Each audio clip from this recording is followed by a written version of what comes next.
Hey guys, just driving down the road as I normally am. And I was contemplating a video that I had seen on social media dealing with timelines and different things. For those of you that don't know me, I'm a big studier of history, and I love it when archaeology proves the Bible.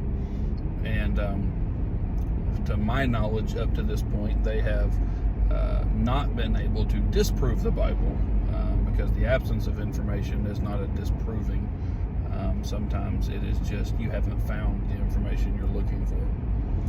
Anyways, whole different topic. But I was thinking today about some timelines, and this thought just came to me.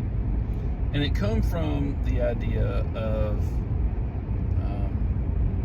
persecution always precedes provision,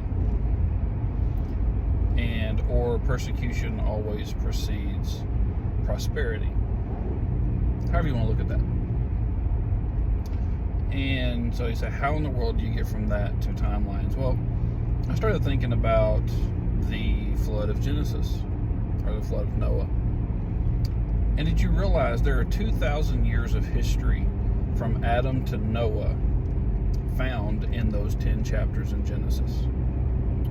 You then have another 2,000 years of history found in the rest of the Old Testament until Jesus is born in the book of Matthew, Mark, and Luke.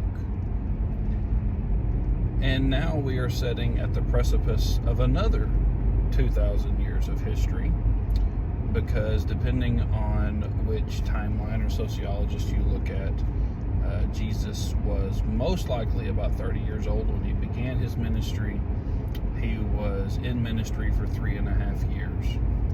And so we're in the year 2025, depending on how you believe that starts, your choice.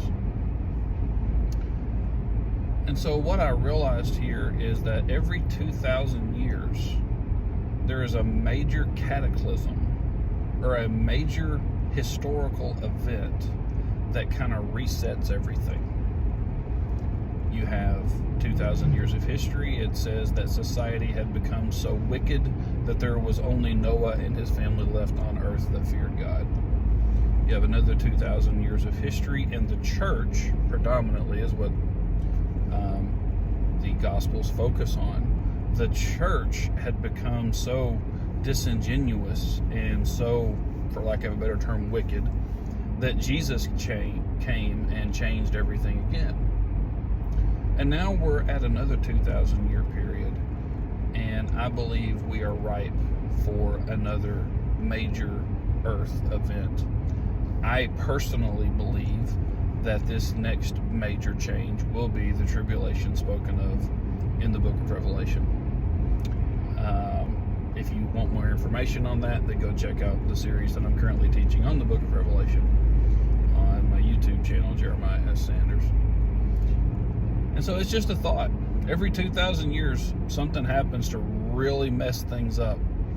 And if you look at our society and our culture and our history, we are primed for another one. So, Jesus is Lord.